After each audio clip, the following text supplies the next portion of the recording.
આપણા દેશને જે કુદરતી ગેસ મળે છે એ આખરે આવે છે ક્યાંથી? કઈ જગ્યાએ છે એના મુખ્ય ભંડારો? ચાલો આજે આપણે ભારતના આ એનર્જી મેપ પર એક નજર નાખીએ. આપણી આખી ચર્ચાનો આધાર છે ટીંબાગામ પ્રાથમિક શાળાએ બનાવેલો આ ખૂબ જ સુંદર અને સરળ નકશો.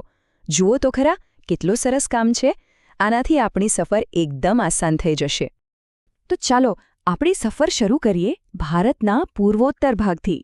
આ વિસ્તાર છે ને ઊર્જાના મામલે બહુ જ સમૃદ્ધ છે અને અહીંયા મુખ્ય 2 ગેસ ફિલ્ડ આવેલા છે, એક આસામમાં અને બીજું ત્રિપુરામાં.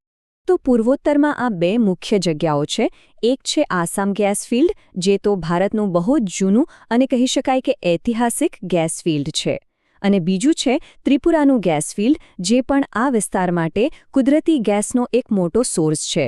મતલબ આ બંને ક્ષેત્રો પૂર્વોત્તર માટે તો જાણે લાઇફલાઇન સમાન છે. સારું, તો પૂર્વથી હવે સીધા જ જઈએ પશ્ચિમ તરફ. ભારતનો જે પશ્ચિમ કિનારો છે એ તો જાણે એનર્જીનું હબ છે. દેશના અમુક સૌથી મોટા ગેસ ભંડારો અહીંયા જ આવેલા છે. આ નકશામાં જરા ધ્યાનથી જુઓ. ભારતના પશ્ચિમ કિનારે 2 મોટા ટપકા દેખાય છે ને? આ જ છે એ 2 મુખ્ય એનર્જી સેન્ટર, કચ્છ અને મુંબઈ હાઈ ગેસ ફિલ્ડ્સ. હા, તો આ બંને ક્ષેત્રો અનુક્રમે ગુજરાત અને મહારાષ્ટ્રમાં આવેલા છે. કચ્છ અને મુંબઈ હાઈ આ બંને મળીને પશ્ચિમ ભારતમાં એક મોટો એનર્જી કોરિડોર બનાવે છે, જે દેશની ઇકોનોમી માટે કેટલો જરૂરી છે એ તો આપણે સૌ જાણીએ જ છીએ.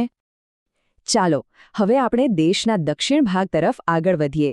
જોઈએ કે ત્યાં ઊર્જાના કેવા ભંડારો છુપાયેલા છે, જે દક્ષિણ ભારતના વિકાસ માટે ખૂબ જ મહત્વના છે. તો દક્ષિણ ભારતમાં પણ 2 મોટા ગેસ બેસિન છે. પહેલું છે કૃષ્ણા ગોદાવરી, જે આંધ્રપ્રદેશના દરિયાકાંઠે ફેલાયેલું છે, અને બીજું તમિલનાડુમાં આવેલું કાવેરી બેસિન. સાચું કહીએ તો આ બંને દક્ષિણ ભારતની એનર્જીની જરૂરિયાત માટે કરોડરજ્જુ સમાન છે. તો આપણે પૂર્વથી શરૂ કરીને પશ્ચિમ ગયા અને ત્યાંથી દક્ષિણ. હવે આ બધા અલગ અલગ ટુકડાઓને જોડીને જોઈએ કે આખો ભારતનો એનર્જી મેપ કેવો દેખાય છે. અને આ રહ્યું એ આખું ચિત્ર. ફરી એકવાર ટીંબાગામ પ્રાથમિક શાળાના આ નકશા પર નજર કરીએ, જેના સંકલનકર્તા છે મુખ્ય શિક્ષક શ્રી સતીશ પ્રજાપતિ.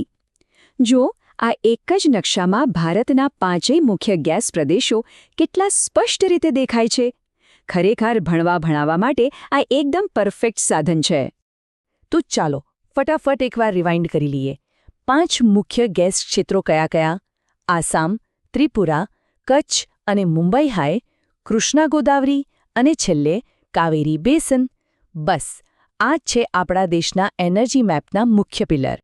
હવે આ બધી માહિતી જાણ્યા પછી મનમાં એક મોટો સવાલ થાય છે નહીં, કે ભારતના ઊર્જા ભવિષ્યમાં આ ક્ષેત્રોનો રોલ કેવો રહેશે?